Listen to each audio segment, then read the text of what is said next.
بسم اللہ الرحمن الرحیم الف لام را۔ اگر اپنی کمائی میں ذرا بھی شبہ ہے، ذرا بھی شبہ ہے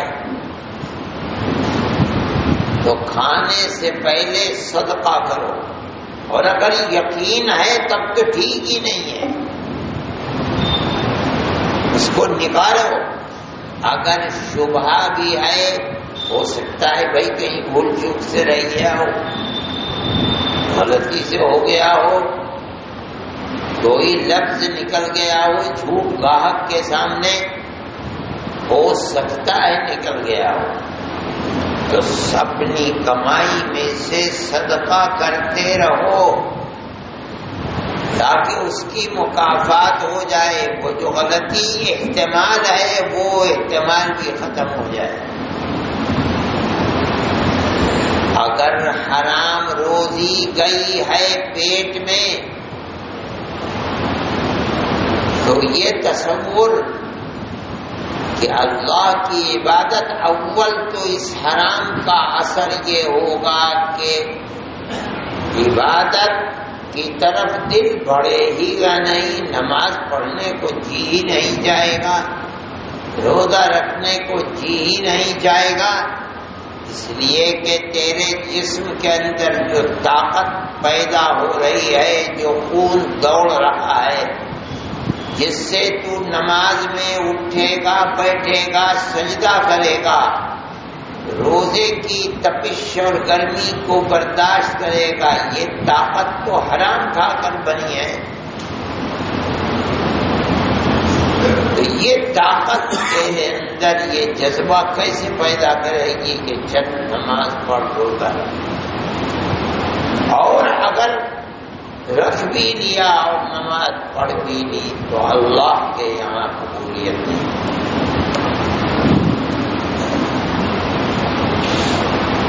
حدیث کے اندر آتا ہے کہ اگر ایک لقمہ بھی پیٹ میں حرام چلا گیا تو 40 دن تک نماز قبول نہیں ہوگی، تو ذکر کہاں سے قبول ہو جائے گا، روزہ کہاں سے قبول ہو جائے گا، اس پیسے سے حج کہاں سے قبول ہو جائے گا۔ فرماتے ہیں کہ اگر جسم کے اوپر جو کپڑا ہے پیٹ کے اندر جانا ہی نہیں، جو کرتا پہن رکھا ہے مثال کے طور پر، وہ کپڑا کرتا 10 پیسے کا ہے اور اس میں 9 پیسے حلال اور 1 پیسہ حرام ہے، فرماتے ہیں جب تک یہ کپڑا جسم پر رہے گا اس وقت تک نماز مقبول نہیں ہوگی۔ اس کا مطلب ہے کہ کوئی عبادت مقبول نہیں ہے، اللہ کا ذکر کا مقبول نہیں، دعا مقبول نہیں ہوگی، روئے گا، اللہ سے مانگے گا، اللہ کی نظر کرم اس اپنے بندے کی طرف نہیں ہوگی، یہ مانگے گا، بھیک مانگے گا، روئے گا، اللہ قبول نہیں۔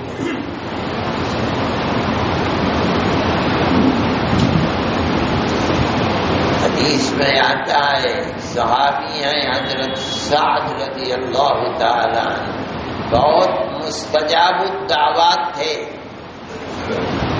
جو دعا مانگتے تھے وہ قبول ہو جاتی تھی۔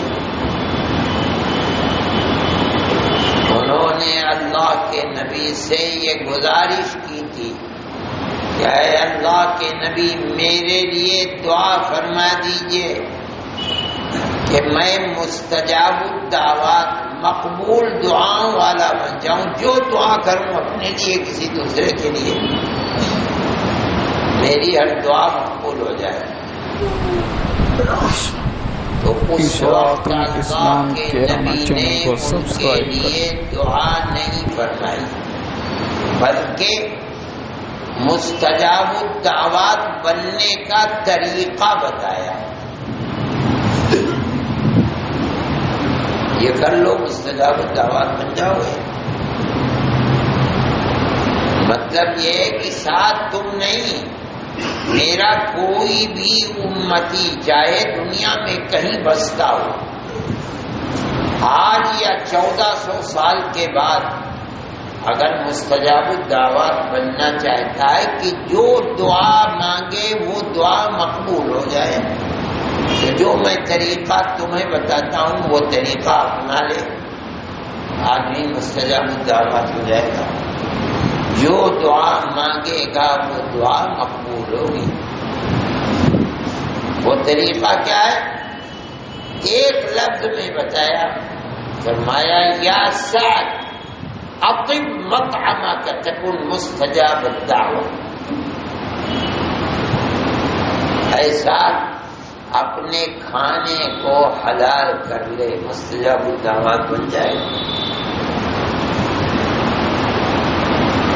کمائی کھانا جہاں حرام کا شبہ بھی ہو چھوڑ دو،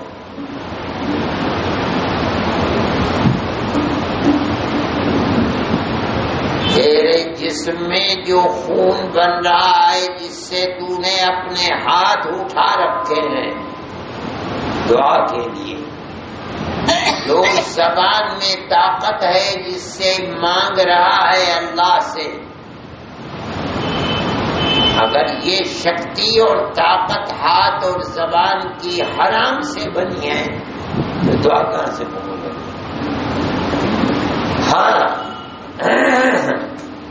اگر طاقت اور زبان کی طاقت، ہاتھ کی طاقت، اس میں حرام کی ملاوٹ نہیں ہے، اس کا اثر یہ ہوگا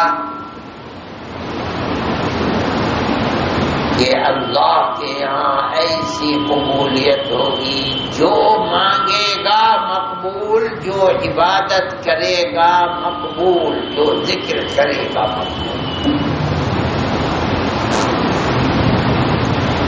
اب امت کے دل سے رزق حلال کی اہمیت ختم ہو رہی ہے، آدمی اس کا احساس ہی نہیں کرتا۔ اگر شبہ بھی ہے کہ یہ حرام ہے، شبہ، تو آدمی کو اپنے دامن کو بچانا چاہیے، بلکہ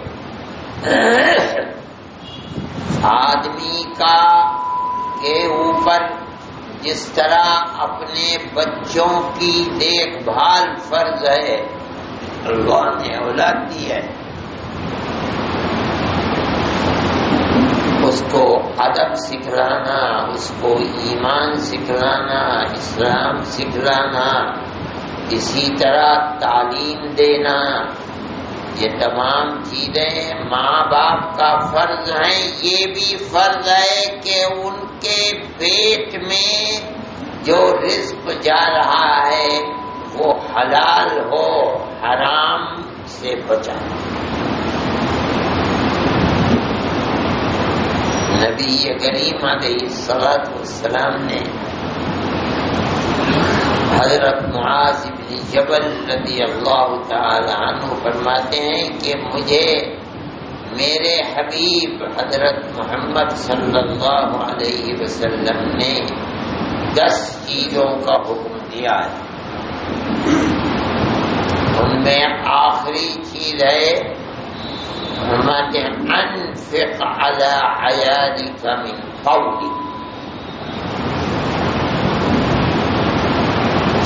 اے معاذ اپنے بچوں پر اپنا بہترین سے بہترین حلال سے حلال مال خرچ کرنا۔ کیا مطلب ہے؟ اسلام یہ نہیں کہتا کہ تو اپنے ہی پیٹ کو حرام سے بچا، بلکہ میں اللہ کا نبی ہوں، میں یہ بھی کہتا ہوں کہ اپنے پیٹ کو بھی بچا اور آگے بڑھ کر اپنی اولاد کے پیٹ کو بھی حرام سے بچا۔ اگر نہیں بچائے گا تو تیری موت کے بعد تیرے گھر میں ایمان کی روشنی نہیں رہے گی. جن کے پیٹ کو تو نے حرام سے زندہ رکھا ہے، تو یہ سمجھتا ہے کہ وہ اسلام کے شہزائی اور ایمان پر مرنے مٹنے والے بنیں گے؟ نہیں. اگر تو یہ چاہتا ہے کہ تیرے بعد تیری نسلیں ایمان پر چلیں تو آج تو ان کے پیٹ کو حرام سے بچا. یہ بڑی بنیادی چیز ہے. ذکر کرنے والے کے ذکر میں فائدہ نہیں ہوگا، قبولیت نہیں ہوگی، اللہ کی رضا میسر نہیں ہوگی، دعا مقبول نہیں ہوگی، نماز روزہ اللہ کو راضی نہیں کر سکے گا اگر کسب حلال نہیں ہے، کمائی حلال نہیں ہے، کھانا پینا حلال نہیں ہے، پہننا حلال نہیں ہے. اس لیے قرآن نے اور حدیث میں تو نبی کریم علیہ الصلاۃ والسلام نے بہت زور دیا ہے. یا ایھا الناس کلوا مما فی الارض حلالا طیبا. اے لوگو، ساری دنیا ہم نے زمین و آسمان، سمندر، چاند، سورج اور دنیا میں اس زمین سے جو پیدا ہوتا ہے اور آسمان سے جو بارش برستی ہے اس سے زمین ہریالی بن جاتی ہے. ہر چیز تمہارے لیے بنائی ہے. کھاؤ پیو کماؤ برتو، لیکن بس ایک ہی شرط ہے، حلال کماؤ، طیب حلال اور پاک، حرام نہ کماؤ. بس ایک یہی، حلال کھاؤ حرام نہ کھاؤ. حلال تو پاک ہے، جو حرام ہے ناپاک. فرماتے ہیں پاک کھاؤ ناپاک نہ کھاؤ.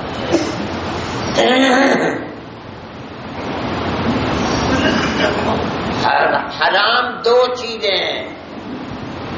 ایک تو وہ ہے کہ جس کو اللہ نے حرام بنا دیا، شراب حرام ہو گئی، سور حرام ہو گیا، حرام ہے. قرآن کہتا ہے یہ حرام ہے، حدیث کہتی ہے. ایک وہ ہے کہ حلال بنایا انسان نے، اس حلال کو حرام کر لیا.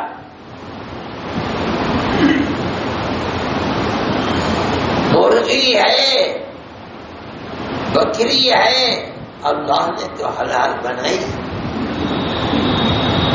کھانے والے نے خود ہی حرام ہے چوری کر کے لے آیا، حلال کو حرام بنا لیا.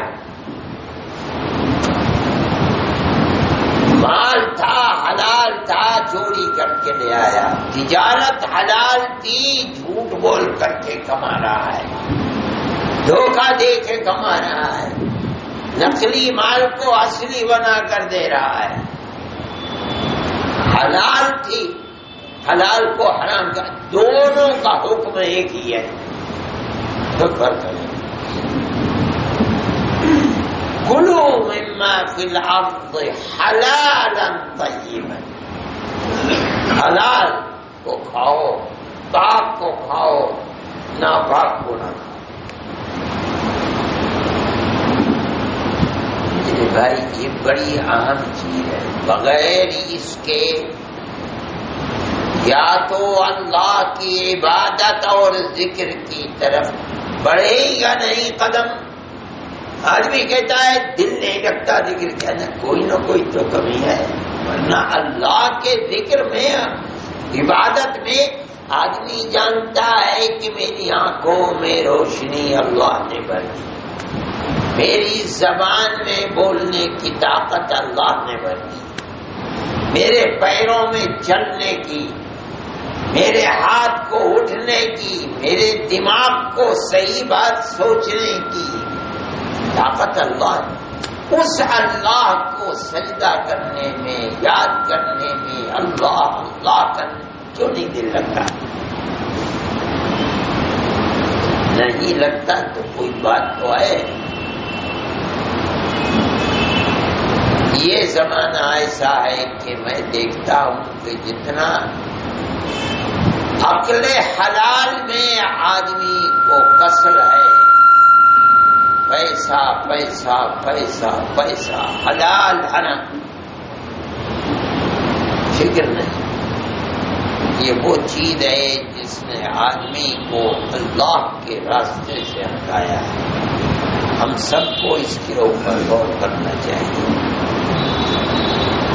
اگر کہیں شبہ بھی ہوتا ہے اپنے آپ کو پاک کر لینا چاہیے۔ آدمی نہ کمائے 1000 لاکھ 10 لاکھ، اگر حلال اس کو 100 200 ہی ملتے ہیں، اس کو اللہ کی نعمت سمجھے، اور اللہ کی طرف سے پھر اس کی رحمت، اس کی توجہ، اس کی عنایت کو دیکھے، کس طرح اللہ کی عبادت اور اس کے ذکر کی طرف توجہ ہوتی ہے، اور کس طرح اللہ کی رحمت اور قبولیت اس کی طرف متوجہ ہوتی ہے۔ یہ بڑی اہم چیز ہے، ہر آدمی کو ہر وقت اس کی طرف توجہ رکھنی ہی چاہیے۔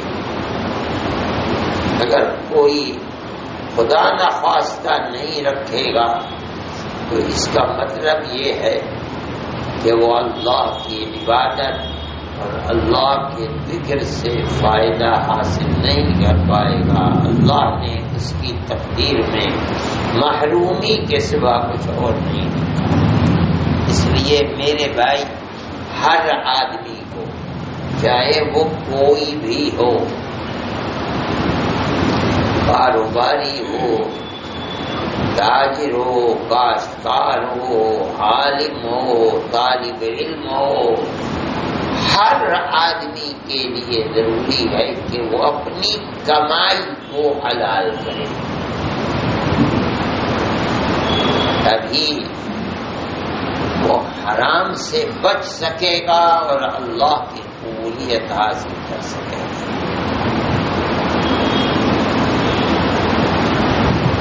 نہیں تو اللہ کے ذکر کا کوئی فائدہ نہیں ہوگا، بلکہ قدم حلال کے بجائے حرام کی طرف بڑھے۔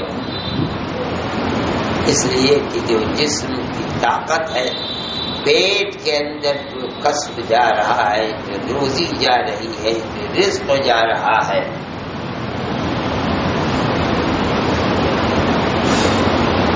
وہ تو حلال ہے۔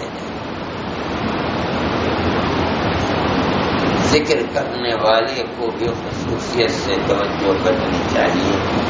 اللہ ہم سب کو رزق حلال عطا فرمائے، حرام سے حفاظت فرمائے، اور اپنی عبادت کی توفیق عطا فرمائے، اللہ کے ذکر کی توفیق عطا فرمائے، اور قبولیت سے سرفراز فرمائے۔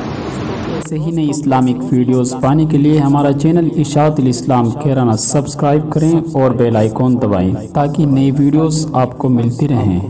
شکریہ۔